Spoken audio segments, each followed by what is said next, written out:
Good morning, students. Myself Samir Chauhan. I welcome you in Sunrise Education Academy, संदड़ी।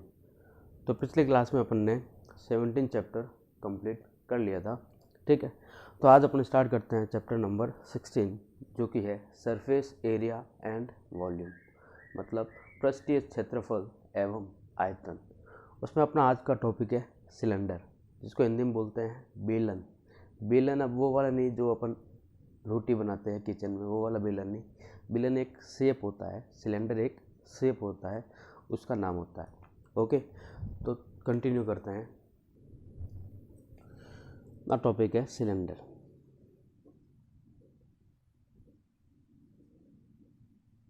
बेलन,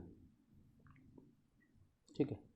अब बेलन होता क्या है, मतलब इस तरह का जो भी शेप होता है ना,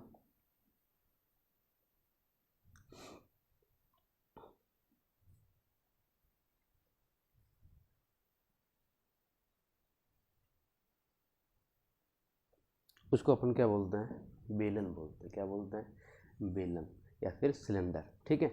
मतलब जो अपनी गेहूँ रखने की जो टंकी होती है ना, उसको अपन क्या बोलते हैं, सिलेंडर या फिर बेलन शेप कह सकते हैं। जिसमें ऊपरी वाला पार्ट जो है वो क्या होता है, सर्कल के शेप का, गोल होता है।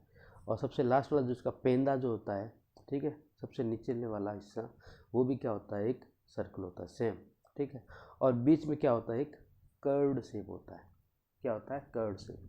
जैसे फॉर एग्जांपल ये मार्कर देख लो, मार्कर में ये नीचे वाला एरिया ये क्या है, सर्कल, और ऊपर वाला एरिया ये भी मुझे, ये वैसे कैप आ गया, कैप नहीं होता तो ये वाला एरिया क्या होता, सर्कल। और बीच वाला पार्ट देखो, बीच वाला पार्ट क्या है, एक तरह से यूँ कर्व्ड शेप है, घूम रहा है, ठीक है। और आगे से देखोगे तो अपन को शेप पता नहीं कर पाएंगे, तो इसको क्या बोलेंगे, कर्व्ड सरफेस, ठीक है, मतलब वक्र पृष्ठीय, हिंदी में बोलते हैं वक्र पृष्ठीय। और ऊपर वाला पार्ट क्या होता है, सर्कल या फिर वृत्त, और नीचे वाला पार्ट भी क्या होता है, सर्कल या फिर वृत्त। तो सिलेंडर या फिर बेलन में कितने सरफेस होते हैं, मतलब कितने पृष्ठ होते हैं, तो बोलोगे आप 3। कौन कौन से, के ऊपर सर्कल वृत्त, बीच में वक्र पृष्ठ, और नीचे भी सर्कल वृत्त। तो सर्कल, कर्व्ड और सर्कल, ठीक है, वृत्त, वक्र पृष्ठ और वृत्त। तो ये 3 सरफेस या फिर फलक या फिर पृष्ठ होते हैं किसमें, सिलेंडर में। तो ऊपर वाला पार्ट क्या होता है, क्या होता है अपने पास, वृत्त, जिसको बोलते हैं सर्कल। और बीच वाला पार्ट जो होता है वो क्या होता है, वो होता है कर्व्ड सरफेस, ठीक है। और नीचे वाला पार्ट सेम ही होता है, क्या होता है, वृत्त, इसको बोलते हैं वक्र पृष्ठ, ठीक है, वक्र पृष्ठ, और इसको बोलते हैं सर्कल। अब जान दो, जब सर्कल जब है तो उसकी कुछ रेडियस भी होगी, सर्कल है तो उसकी क्या होगी, कोई रेडियस भी होगी। तो रेडियस क्या होती है, ये मान लो इस सर्कल का सेंटर है, ये मान लो सर्कल का क्या है, सेंटर है, ठीक है। और ये भी क्या है, इस सर्कल का सेंटर। तो जब दोनों सर्कल सेम ही है तो दोनों के सेंटर भी क्या होगी, सेम। और जब सेम सेंटर है तो रेडियस भी क्या होगी, रेडियस क्या होती है, सेंटर से यहाँ तक के डिस्टेंस को अपन क्या बोलते हैं, रेडियस, और उसको किससे डिनोट करते हैं, आर से, ठीक है। तो ये भी क्या होगी आपकी, सेंटर से यहाँ तक की डिस्टेंस सेम ही होगी, आर। तो दोनों की रेडियस क्या होती है, सेम होती है। अगर रेडियस सेम नहीं होती तो पता डायग्राम किस तरह से बनता, इस तरह से, ये। तो इसको अपन सिलेंडर नहीं बोल सकते, क्यों, क्योंकि इसकी रेडियस देखो बहुत ज़्यादा है, इसकी रेडियस बहुत कम है। तो रेडियस दोनों की क्या होनी चाहिए, सेम होनी चाहिए। इसको अपन क्या बोलते हैं, सिलेंडर।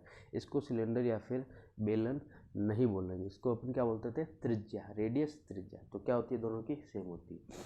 अब नाम आया है सर्कल, तो सर्कल का पेरीमीटर या फिर इसकी परिधि वो कितनी होती है, वो भी आपको पता होनी चाहिए, ठीक है। तो थोड़ी बहुत डिटेल लिख लेते हैं। तो क्या लिखेंगे कि पेरीमीटर ऑफ सर्कल या फिर वृत्त की परिधि। अब परिधि बेसिकली क्या होती है, ये वाली डिस्टेंस, कौन सी, ये वाली, ये जो गोल घेरा है ना, इसकी लेंथ कितनी, ये क्या होती है मेरे पास, सर्कमफेरेंस या फिर पेरीमीटर या फिर परिधि। इसको अपन क्या बोलते हैं, इसको बोलते हैं पेरीमीटर, ठीक है। ये वाली जो लेंथ है इसको बोलते हैं पेरीमीटर या फिर परिधि, ठीक है। तो वो कितनी होती है, वो होती है 2 पाई आर, ठीक है, कितनी होती है 2 पाई आर। अब सर्कल की पेरीमीटर है तो इसका एरिया भी होता है। एरिया क्या होगा, ये पूरा वाला पार्ट यहाँ से यहाँ तक का ये पूरा, ये कितना होगा, ये कहलाता है एरिया, मतलब कितना ये कवर कर रहा है। तो एरिया ऑफ सर्कल या फिर वृत्त का क्षेत्रफल, कितना इसने क्षेत्र घेरा है, कितना एरिया इसने कवर किया, तो वो क्या होता है फॉर्मूला, पाई आर स्क्वायर। ये वाला एरिया बोलो या फिर सिलेंडर में नीचे वाला एरिया बोलो तो क्या होता है, सेम होता है। क्या होता है, सेम। ये भी कितना होगा, पाई आर स्क्वायर, ठीक है। और इसकी पेरीमीटर भी कितनी होगी, 2 पाई आर, क्योंकि सेम ही है, दोनों सर्कल सेम ही है, ठीक है। तो इसकी भी पेरीमीटर या फिर परिधि कितनी होगी, 2 पाई आर। अब जो सिलेंडर या फिर बेलन के जो नीचे वाला सर्कल जो होता है ना, उसको बोलते हैं बेस सर्कल, और इसका जो एरिया होता है उसको अपन बोलते हैं बेस एरिया। क्या बोलते हैं, बेस एरिया, ठीक है। और वो कितना होगा, पाई आर स्क्वायर, क्योंकि बेस में या फिर कि ना मतलब पेंदे में क्या बना हुआ है, सर्कल बना हुआ है, तो सर्कल का एरिया कितना होता है, पाई आर स्क्वायर। इसको आधार बोलते हैं, क्या बोलते हैं हिंदी में, आधार बोलते हैं, आधार का क्षेत्रफल। तो आधार में कौन सा शेप है वो आप देख लो, आधार में शेप बना हुआ है, सर्कल वृत्त बना हुआ है, तो उसका क्षेत्रफल कितना होता है हमको पता है, पाई आर स्क्वायर। तो बेस एरिया या फिर आधार का क्षेत्रफल क्या हो जाएगा, आधार का क्षेत्रफल क्या हो जाएगा, पाई आर स्क्वायर, ठीक है। ये सारी चीज़ें अभी मैं लिखूँगा यहाँ पे। अब जब यहाँ पे सर्कल का एरिया निकला, ये वाला सरफेस का एरिया निकाला, इसका सरफेस का एरिया भी निकाला, तो ये बीच में जो सरफेस है कर्ड सरफेस वक्र पृष्ठ, इसका भी एरिया होता है। इसका एरिया कितना होता है, इसका एरिया होता है 2 पाई आर और एच, मल्टीप्लाई में आ जाता है एच, मतलब पेरीमीटर तो है ही, मल्टीप्लाई अगर एच से कर दो तो अपना बन जाएगा कर्ड सरफेस एरिया। क्या हो जाएगा, वक्र पृष्ठीय क्षेत्रफल, मतलब ये वाले पार्ट का क्षेत्रफल, जो भी मेरा कर्ड है ना, मतलब जो भी वक्र है ना, उसका अपन एरिया क्या होता है, 2 पाई आर एच, ठीक है।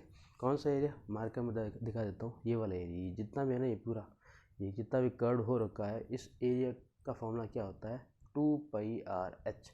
अब जब एच आया है तो एच क्या होती है, एच होती है हाइट, ऊंचाई। तो कहाँ से कहाँ तक, ऊपर से लेके नीचे तक ये कितना ऊंचा है, इसको अपन बोलते हैं एच, ठीक है। इसको अपन क्या बोलते हैं, एच। अब इसके बारे में फॉर्मूला सारे लिखेंगे, ओके।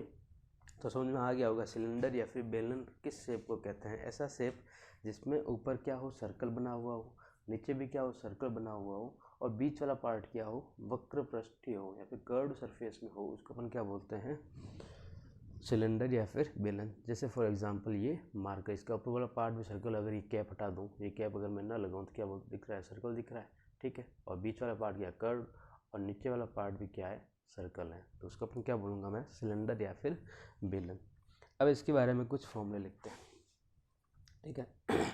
तो सिलेंडर जब है तो उसका कुछ वॉल्यूम भी होता है, ठीक है, उसका कुछ वॉल्यूम भी होता है। तो वॉल्यूम बेसिकली याद रखना, वॉल्यूम किसी चीज़ का वॉल्यूम अगर बोले ना, तो वो क्या होती है, एक तरह से कैपेसिटी होती है या फिर क्षमता होती है कि कितनी चीज़ इसमें आ सकती है, उसी को अपन क्या बोलते हैं, वॉल्यूम, ठीक है। तो वॉल्यूम के बारे में मैं यहाँ लिख लेता हूँ कि वॉल्यूम बेसिकली होता क्या है, किसी भी चीज़ का, वो होती है किसी चीज़ की कैपेसिटी, या फिर हिंदी में बोले तो क्षमता, ठीक है। क्षमता, स्टोर करने की क्षमता या फिर स्टोर करने की कैपेसिटी, उस चीज़ को अपन क्या बोलते हैं, वॉल्यूम बोलते हैं। क्या बोलते हैं, वॉल्यूम।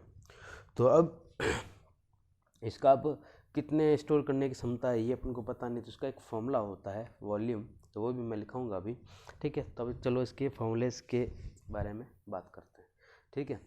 तो हेडिंग डाल देता हूँ, फार्मूलाज फॉर सिलेंडर। तो इसी से ये जो चीज़ें लिखी हैं ना, इन्हीं में ही है फॉर्मूले, सारी चीज़ें इसी के ही होंगे, ठीक है। तो क्या लिखूँगा कि भाई फार्मूलाज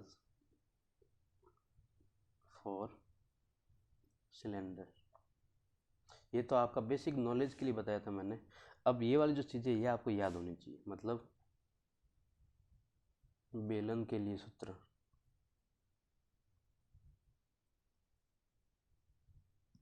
किस चीज़ के लिए, सब चीज़ के लिए अलग अलग फॉर्मूले होंगे, ठीक है। तो सबसे पहले नाम आता है बेस एरिया, आधार का क्षेत्रफल। तो सिलेंडर के आधार का क्षेत्रफल या बेस एरिया क्या होता है वो हम लिख लेते हैं। तो क्या होगा कि भाई base area of cylinder, base area of cylinder या फिर बेलन के आधार का क्षेत्रफल। अब मुझे बताओ ये सिलेंडर जो है, ये बेलन जो इसके बेस में या फिर आधार में क्या बना हुआ है, वृत्त सर्कल बना हुआ है, तो उसका एरिया कितना होता है, पाई आर स्क्वायर। तो बेस एरिया या फिर आधार का क्षेत्रफल क्या हो जाएगा, पाई आर स्क्वायर। ठीक है, ये हो गया पहला फॉर्मूला। उसके बाद इससे ऊपर चलो, इससे ऊपर चल रहे हैं तो मेरे को ये क्या दिख रहा है, वक्र पृष्ठ दिख रहा है, कर्व्ड सरफेस दिख रहा है। तो दूसरा फॉर्मूला क्या हो जाएगी, curved surface area of cylinder. तो लिख लूंगा कि curved surface area of cylinder, ये कितना होता है, अभी बताया था मैंने, 2 pi R H. 2 pi R H मतलब बेलन का वक्र पृष्ठीय क्षेत्रफल। ठीक है, ये होता है 2 पाई आर एच। और आपको बता देता हूँ, आपके सिलेबस से 16 चैप्टर में से बहुत सारी चीज़ें हट चुकी है, तो आपके सिलेबस में एक्सरसाइज सिर्फ 16.2 और 16.4 ही है। ठीक है, 16.2 और 16.4 ही करनी, मतलब आपको सिलेंडर, बेलन और स्पेयर, गोला ही पढ़नी है, 2 चीज़ें ही पढ़नी है। ठीक है, आपके सिलेबस से 2 चीज़ें हटा दी गई है, क्यूब, क्यूबॉइड और कॉन जो था वो आपको अब नहीं पढ़ना है। ओके, चलो कंटिन्यू करते हैं third chapter, third formula.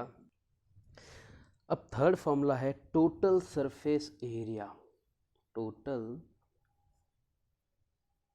Surface area of cylinder.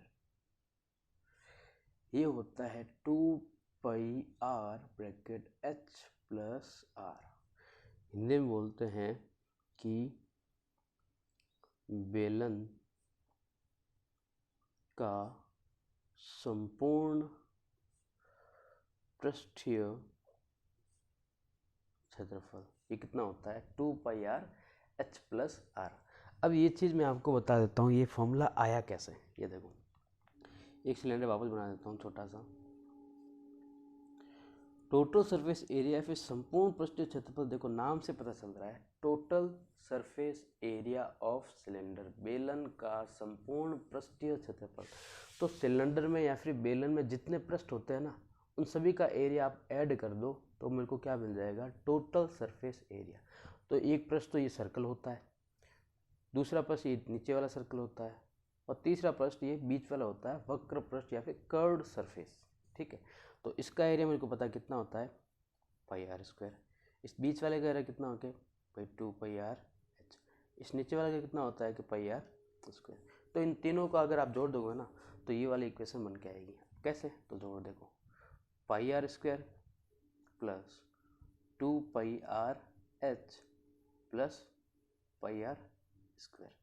अब 2 पाई आर एच को मैं साथ में लिख लेता हूँ, ये लिख लूँगा 2 पाई आर एच, और पाई आर स्क्वायर और पाई आर स्क्वायर कितने हो जाएंगे, 2 पाई आर स्क्वायर। जब x और x कितने होते हैं, 2x, जैसे 1 और 1 रुपया कितना होता है, 2 रुपये। 1 रुपया और 1 रुपया कितने बोलते हैं, 2 रुपया। वैसे वैसे 1x प्लस 1x क्या होगा, 2x। इसलिए इसी प्रकार pi R square plus pi R square कितने हो जाएंगे, 2 पाई आर स्क्वायर। तो इसको ऐड करोगे तो प्लस 2 पाई आर स्क्वायर। अब दोनों में से देखो कुछ कॉमन आ रहा है क्या, देखो 2 पाई आर इसमें भी है, 2 पाई आर इसमें भी है, तो 2 पाई आर में बाहर ले लूँ। तो 2 पाई आर जब मैंने बाहर ले लिया तो यहाँ से तो 2 पाई आर बाहर आ गया, क्या बच गया था एच, प्लस इसमें से 2 पाई आर एक बार आ गया था, एक तो बचा था, तो क्या आ गया, 2 pi R bracket H plus R. ये किसका फॉर्मूला होता है, total surface area of cylinder. किस तरह से आता है वो आपको मैंने बता दिया। क्यों, टोटल सरफेस एरिया नाम से पता चल रहा है सरफेस कितने होते हैं कि 3 होते हैं। तो आपको कभी ये फॉर्मूला याद भी ना हो ना, तो आप बना सकते हो कि भाई हाँ, ऊपर वाला क्या होता है पाई आर स्क्वायर, बीच वाला होता है 2 पाई आर एच, नीचे वाला भी होता है पाई आर स्क्वायर। इन तीनों को ऐड कर देना, आपका टोटल सरफेस एरिया फिर बेलन का संपूर्ण पृष्ठीय क्षेत्रफल आ जाएगा। ठीक है, आगे समझ में। अब बात करते हैं वॉल्यूम की। किसकी? वॉल्यूम की। वॉल्यूम मैंने भी बताया क्या होती है, किसी भी चीज़ का वॉल्यूम क्या होता है, उसकी कैपेसिटी या फिर क्षमता, कितनी चीज़ें अपन रख सकते हैं, कितने लीटर पानी आ सकता है, कितने किलो गेहूँ आ सकता है। जैसे मान लो ये कोई टंकी है सिलेंडर शेप की, अब इसमें पानी भी डाल सकते हैं और गेहूँ भी डाल सकते हैं, कुछ भी डाल सकते हैं। ठीक है, तो ये कितना लीटर इसमें पानी आ सकता है उसको मैं क्या बोलूँगा? वॉल्यूम या फिर आयतन। या फिर कितने किलो गेहूँ इसमें आ सकते हैं इस टंकी में, तो उसको मैं क्या बोलूँगा? उसका आयतन या फिर वॉल्यूम। ठीक है, तो volume of cylinder, volume of cylinder या फिर बेलन का आयतन। हमेशा याद रखना, किसी भी चीज़ का अगर वॉल्यूम निकालना हो ना, तो उसके आधार का क्षेत्रफल आपको पता होना चाहिए, बेस एरिया आपको पता होना चाहिए। अब जैसे सिलेंडर है, सिलेंडर का बेस एरिया क्या होता है, आधार का क्षेत्रफल क्या होता है, अभी लिखा था मैंने पाई आर स्क्वायर। उसको अगर आप हाइट से मल्टीप्लाई कर दोगे ना, तो वॉल्यूम निकल जाएगा किसी भी चीज़ का। जैसे आपको क्या बोलते हैं, क्यूबॉइड, घनाभ जो होता है, घनाभ का मेरे को आयतन चाहिए। तो मुझे बताओ, घनाभ या फिर क्यूबॉइड का जो बेस में जो सरफेस होता है ना, उसका एरिया क्या होता है? लेंथ इनटू ब्रेथ होता है। उसका अगर मैं हाइट से मल्टीप्लाई कर दूँ तो क्या हो जाएगा? Length into breadth into height. और वही घनाभ का या फिर क्यूबॉइड का क्या होता है? वॉल्यूम होता है। ठीक है, या फिर आयतन होता है। तो उसी तरह वॉल्यूम ऑफ सिलेंडर के लिए भी बेस एरिया कितना होता है? पाई आर स्क्वायर। इसको किससे मल्टीप्लाई कर दो? हाइट से, तो मेरे को क्या मिल जाएगा? पाई आर स्क्वायर एच। ये क्या होता है? ये होता है अपना वॉल्यूम ऑफ सिलेंडर। ओके, अब अपना नेक्स्ट टॉपिक है होलो सिलेंडर। एक तो होता है सिलेंडर ठोस, ये जो था अपना ठोस था। ठीक है, इसमें क्या था? पूरा भरा हुआ था, अंदर से कहीं पे ये खाली नहीं था। ठीक है, पूरा भरा हुआ। ठीक है, होलो सिलेंडर। तो होलो सिलेंडर क्या होता है? होलो सिलेंडर, जिसको हिंदी में बोलते हैं खोखला बेलन। खोखला बेलन। ठीक है, अब खोखला बेलन क्या होता है, इसके बारे में अपन पढ़ते हैं।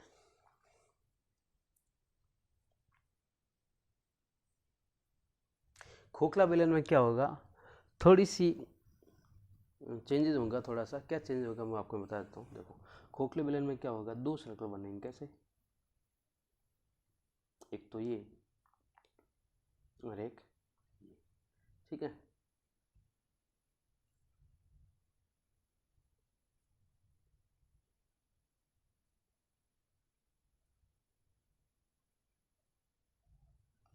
ठीक है, तो इस तरह से जो बनता है ना, उसको अपन क्या बोलते हैं? होलो सिलेंडर या फिर खोखला गोला। जिसमें क्या होगा, देखो मतलब यहाँ पे तो कुछ न कुछ, मतलब यहाँ पे कुछ जगह होती है, यहाँ पे कुछ जगह होगी बनी हुई, लेकिन बीच में क्या होगा? छेद होगा। और अंदर तक क्या रहेगा? पूरा पीछे तक क्या रहेगा? पूरा वो खोखला रहेगा। अंदर से क्या रहेगा? एक छेद अगर कर दूं मैं, तो उसको मैं क्या बोल दूंगा? एक गोला है, एक कोई जैसे मान लकड़ी का लट्ठा है। ठीक है, लकड़ी है। ठीक है, तो लकड़ी को अगर मैं काट दूं यहाँ से, जीभ से बीच में, अगर ये लकड़ी मान लो, इसको काट दूं, तो क्या अंदर से खोखली होती है? क्या नहीं होती है। तो उसको मैं बोलता हूँ सॉलिड सिलेंडर या फिर ठोस सिलेंडर, जो मैंने अपन ने पहले पढ़ा था। अब ये है दूसरा खोखला। इसमें क्या, अगर मैं मान लो लकड़ी का लट्ठा जो है, उसमें अगर बीच में क्या कर दूँ? होल कर दूँ, नीचे तक होल करता जाऊँ। ठीक है, तो क्या मिलेगा मुझे? आर पार देख सकता हूँ ना मैं, तो इसको मैं क्या बोलता हूँ? होलो सिलेंडर या फिर खोखला गोला। ठीक है, अब जब खोखला गोला आया है, तो यहाँ पे ध्यान दो, एक ध्यान देने वाली बात है कि यहाँ पे दो सर्कल दिख रहे हैं। उसमें तो एक ही सर्कल था, ये वाला। अब यहाँ पे कितने सर्कल दिखेंगे आपको? दो। एक तो ये छोटा वाला और एक ये बड़ा वाला। ठीक है, और नीचे भी सेम ही होगा, ये छोटे वाला और बड़ा वाला, क्योंकि ऊपर से नीचे तक ही मैं इसको चीर के ला रहा हूँ ना। तो छोटा वाला सर्कल और बड़ा वाला सर्कल, तो जब दो सर्कल आ गए तो उनके रेडियस भी दो होंगी। ठीक है, और उनके एरिया भी दो होंगे, उनकी पेरीमीटर भी दो होगी। तो सारी चीज़ें कितनी होगी? दो। तो अगर मैं छोटे वाला जो सेंटर जो है वो एक ही रहेगा, सेंटर जो है वो एक ही रहेगा। तो सेंटर देखो ये क्या हो जाएगा, दोनों का सेंटर जो है कॉमन रहेगा, ठीक है। क्यों? क्योंकि एक ही सेंटर पे दोनों सर्कल बन रहे हैं। ऐसा तो है नहीं कि एक सर्कल तो यहाँ बना है और एक सर्कल यहाँ बना है, ऐसा हो रहा है क्या? नहीं हो रहा। एक ही सेंटर पे क्या बन रहे हैं, दो सर्कल बन रहे हैं, तो दोनों का सेंटर एक रहेगा, लेकिन रेडियस जो है वो अलग अलग हो जाएगी। देखो रेडियस क्या होती है, यहाँ से यहाँ तक, इस छोटे वाले के लिए यहाँ से यहाँ तक के डिस्टेंस को क्या बोलूँ मैं, रेडियस। इसका नाम ले लिया मैंने, चलो R2। छोटे वाले की रेडियस की क्या बोल दिया, R2। और बड़े वाले कहाँ से कहाँ तक होगा, यहाँ से लेके, जो बड़ा सर्कल तो ये रहा ना, यहाँ से लेके यहाँ तक की डिस्टेंस को मैं क्या बोलूँगा, रेडियस। और बड़ा जब है तो उसके लिए मैंने बोल दिया R1। क्या बोल दिया, R1। सिमिलरली सेम ये होगा, ये पर भी क्या होगी, ये R2 होगा, और ये वाली जो यहाँ से यहाँ तक की रेडियस है वो क्या होगी, R1 होगी, ठीक है। तो जब रेडियस चेंजेज है तो एरिया भी क्या होगा, चेंज होगा, ठीक है। एरिया भी क्या होगा, चेंज होगा। तो इस पूरे का एरिया कितना होगा, इस पूरे सर्कल का एरिया कितना होगा, इस पूरे का एरिया होगा πr2 का स्क्वायर, क्योंकि छोटा सर्कल है ना, छोटे की रेडियस R2 है तो उसका एरिया क्या होगा, πr2 का स्क्वायर। और बड़े वाले सर्कल, इस पूरा एरिया, ये पूरा एरिया यहाँ से यहाँ तक पूरा एरिया कितना होगा, ये होगा πr1 का स्क्वायर, ठीक है। लेकिन लेकिन क्या कि अब बीच में तो पार्ट है ही नहीं, बीच में तो पार्ट है ही नहीं, तो मुझे ये वाले पार्ट का एरिया भी चाहिए होगा। तो इसका एरिया निकाल, मतलब ये जो पार्ट है ना, ये वाला ध्यान देखो, ये जो चूड़ी जो बन रही है ना, ये वाला, इसका एरिया तो मैंने लिख लिया यहाँ से अब तक कि भाई πr2 का स्क्वायर, इस पूरे का एरिया लिख दिया मैंने πr1 का स्क्वायर। लेकिन मुझे चाहिए इसका एरिया, ये वाला पार्ट जो है ना, इसका एरिया। तो मैं क्या करूँ, बड़े वाले सर्कल में से अगर ये वाला सर्कल हटा दूँ तो मुझे ये वाली चीज़ मिल जाएगी, मिलेगी कि नहीं मिलेगी। इसका पूरा एरिया क्या है, πr1 का स्क्वायर, ये पूरा। इसमें से अगर इस सर्कल का एरिया अगर मैं माइनस कर दूंगा, इस वृत्त का एरिया अगर मैं माइनस कर दूंगा, तो क्या मुझे ये वाला पार्ट मिल जाएगा। तो मुझे इसका एरिया निकालना है, तो मैं क्या करूँगा, बड़े वाले सर्कल का एरिया क्या है, πr1 का स्क्वायर माइनस πr2 का स्क्वायर। तो ये वाला एरिया मुझे मिल जाएगा, ठीक है। ये वाला एरिया मुझे मिल जाएगा, क्या हो जाएगा, πr1 का स्क्वायर माइनस πr2 का स्क्वायर, ठीक है। अब बात करते हैं इस होलो सिलेंडर के बेस एरिया की। तो होलो सिलेंडर का बेस एरिया क्या हो जाएगा, कि बेस में सिर्फ एक ही एरिया बन रहा है, कौन सा, ये वाला एरिया, जो कि इस इक्वेशन से मैंने निकाल दिया, क्योंकि बीच में से तो खोखला है ना, तो कुछ पार्ट ये वाला बचेगा। तो base area of hollow cylinder या फिर खोखले बेलन के आधार का क्षेत्रफल, ये क्या हो जाएगा, ये वाला। क्योंकि खोखले बेलन या फिर होलो सिलेंडर का बेस एरिया, बेस में क्या होगा, ये तो दिखेगा, ऊपर भी है तो नीचे भी ये दिखेगा, ये वाला पार्ट दिखेगा, इसका एरिया पूछ रहा हूँ मैं।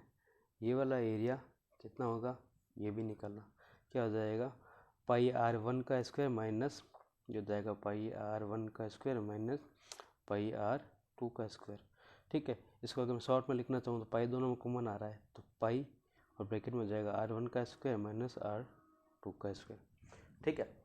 ये हो गया बेस का एरिया और ऊपर वाले का एरिया, दोनों का एरिया सेम ही होता है, ठीक है। अब बात करते हैं बीच वाले, ठीक है, कर्व्ड सरफेस एरिया की, ठीक है। तो curved surface area of hollow cylinder, मतलब खोखले बेलन का वक्र पृष्ठीय क्षेत्रफल। तो वक्र पृष्ठीय अब क्या होगा इसमें, अब उसमें तो चलो बार वाला ले लिया था, अब इसमें क्या होगा, दो चीज़ आएंगी, अंदर वाला भी आएगा। अब इसमें जो है वो अंदर वाला पार्ट भी आएगा, क्योंकि देखो अगर अंदर जो खोखला है, अंदर से खोखला है, तो अंदर भी तो एक कर्व बन रहा होगा, यूँ अंदर भी तो अंदर कर्व बन रहा है, बाहर जैसे कर्व बन रहा था वैसे कैसे खोखले में भी तो क्या होगा, अंदर भी तो एक कर्व बनेगा। जैसे मान लो इसमें ध्यान दो, अब जैसे एक कैप है, कैप के ये अंदर भी तो ये बन रहा है ना, ये वाला एरिया है कि नहीं है, ये वाला एरिया, और बाहर भी क्या है, ये वाला एरिया। अब आप ठीक है, तो सॉलिड में तो क्या था, पूरा अंदर से भरा हुआ, सिर्फ बाहर वाला था, एक ही था। अब यहाँ पे क्या है, बाहर वाला अलग है और अंदर में थोड़ा छेद किया हुआ ना, तो वो वाला कर्व अलग होगा। तो वो वाला इसके लिए क्या होगा, अब यहाँ से यहाँ तक की रेडियस कितनी R2, तो इसका कर्व एरिया जो होगा ना, ये वाला पार्ट मतलब अंदर वाला पार्ट ये वाला, वो क्या होगा 2 पाई, अंदर वाला रेडियस कितनी है R2 और हाइट दोनों की सेम ही रहेगी h, R2 h। और बाहर वाले का क्या हो जाएगा, बाहर वाला ये वाला, इसका कर्व एरिया पूरा ये वाला बाहर वाला, वो कितना हो जाएगा 2 पाई, और बाहर वाली रेडियस कितनी है R1 और हाइट कितनी है h, तो 2 पाई R1 h। ठीक है, तो अब दो है तो दोनों को क्या करूँगा मैं, ऐड करना पड़ेगा मुझे। ठीक है, दोनों का ऐड करना पड़ेगा। इंटरनल कर्व सरफेस एरिया बोल सकते हैं और एक्सटर्नल कर्व सरफेस एरिया बोल सकते हैं, मतलब आंतरिक वक्रपृष्ठीय क्षेत्रफल और बाह्य वक्रपृष्ठीय क्षेत्रफल। ये आंतरिक भी बोल सकता हूँ, अंदर जो बना हुआ है ना इसको मैं आंतरिक बोल सकता हूँ, और बाहर जो बना उसको मैं बाह्य बोल सकता हूँ। ठीक है, तो दोनों को मैं साथ में लिख रहा हूँ ऐड करके, क्योंकि दो चीज़ें। ठीक है, तो यहाँ पे क्या हो जाएगा ये हो जाएगा मेरा कि 2 पाई R1h प्लस 2 पाई R2h। तो इसका क्या हो जाएगा, curve surface area of hollow cylinder. अब दोनों में से कुछ कॉमन आ रहा है, क्या कॉमन आ रहा है, 2 पाई h कॉमन आ रहा है, तो क्या लिख लूँगा, अंदर क्या बच जाएगा R1 प्लस R2। ठीक है, अब बेस एरिया आ गया, कर्व सरफेस एरिया आ गया, और मुझे क्या चाहिए अब, total surface area. Total surface area के लिए मुझे क्या क्या चाहिए, 3 सरफेस चाहिए, एक तो ये वाला, एक बीच वाला और एक ये नीचे वाला। ठीक है, उसका एरिया अगर मैं ऐड कर दूंगा तो मुझे क्या मिल जाएगा, टोटल सरफेस एरिया। तो कितने सरफेस यहाँ पे सरफेस है 4, 2 तो है ये सर्कल वाले, ठीक है, जो बीच वाला पार्ट जो बचा हुआ ये वाला, और 2 है कर्व, एक तो बाहर वाला और एक है अंदर वाला। इन दोनों को ऐड करूँगा तो टोटल सरफेस एरिया आ जाएगा। तो थर्ड फॉर्मूला हो जाएगा कि total surface area of hollow cylinder. ठीक है, नेक्स्ट लिखता हूँ मैं, तो हिंदी में बोल देंगे कि भाई खोखले बेलन का संपूर्ण पृष्ठीय क्षेत्रफल। ठीक है, तो वो क्या हो जाएगा, ऊपर वाला एरिया प्लस नीचे वाला एरिया प्लस बीच वाले दोनों कर्व सरफेस एरिया। तो नीचे वाला एरिया कितना था, ये था पाई R1 का स्क्वायर माइनस R2 का स्क्वायर। ठीक है, और बीच वाला एरिया क्या था, बीच वाला एरिया था 2 पाई R1h प्लस 2 पाई R2h। बीच वाले दोनों कर्व थे ना, इंटरनल और आउटरनल, ये था एक्सटर्नल और ये था इंटरनल, और ये क्या था बेस एरिया। और ऊपर वाला एरिया भी क्या होगा, सेम ही होगा, जो बेस एरिया होगा वही ऊपर वाला रहेगा। तो ये भी क्या हो जाएगा, पाई R1 का स्क्वायर माइनस R2 का स्क्वायर, ये ब्रैकेट। अब ये वाले पाई R1 माइनस ये और ये चीज़ सेम है, तो इसको मैं क्या लिख दूँ, 2 लिख दूँ ऐड करके। इसको मैं लिख लेता हूँ 2 पाई R1 का स्क्वायर माइनस R2 का स्क्वायर प्लस इन दोनों में क्या कॉमन आ रहा है, 2 पाई h कॉमन आ रहा है, तो ये 2 पाई h मैंने ले लिया कॉमन, अंदर बच जाएगा R1 प्लस R2। अब इसका फॉर्मूला होता है, क्या फॉर्मूला होता है कि R1 प्लस R2 और R1 माइनस R2, ये लिख सकता हूँ मैं, प्लस 2 पाई h R1 प्लस R2। अब पूरी इक्वेशन में से कुछ कॉमन आ रहा है, क्या कॉमन आ रहा है, 2 पाई R1 प्लस R2 दोनों में कॉमन आ रहा है। तो यहाँ पे मैं लिख लूँगा 2 पाई R1 प्लस R2, ये तो आ गया कॉमन। अंदर क्या बच गया कि R1 minus R2 plus h, ये हो जाएगा मेरा खोखले बेलन का संपूर्ण पृष्ठीय क्षेत्रफल या फिर total surface area of hollow cylinder. ये वाला फॉर्मूला आप निकल के आएगा। ठीक है, कैसे बनता है वो भी आपको मैंने बता दिया। अब बात करते हैं volume of cylinder. Volume of cylinder, मतलब बेलन का आयतन। और बेलन भी कौन सा, खोखला, तो खोखले या फिर होलो सिलेंडर, यहाँ पर लिख लेना आप होलो सिलेंडर। तो वो कितना होता है, मैंने क्या बोला था, बेस का एरिया इंटू हाइट। अब बेस का एरिया क्या होता था कि पाई r1 का स्क्वायर माइनस r2 का स्क्वायर इंटू में क्या कर दूंगा हाइट, तो ये इसका क्या आ जाएगा, वॉल्यूम ऑफ होलो सिलेंडर या फिर खोखले बेलन का आयतन। ओके, तो आज की क्लास अपन यहीं तक रखते हैं। मैंने 16.2 में जितने भी आपके फॉर्मूले बन रहे थे क्वेश्चंस के लिए वो आपको मैंने लिखवा दिए हैं, तो आप फॉर्मूला लर्न करना। नेक्स्ट क्लास में अपन पढ़ेंगे 16.2 की एक्सरसाइज, अपन क्वेश्चन सॉल्व करेंगे। ओके, तो होमवर्क में आपके पास क्या करना है, होमवर्क में आपको करना है रिवीजन। ठीक है, ओके, थैंक यू।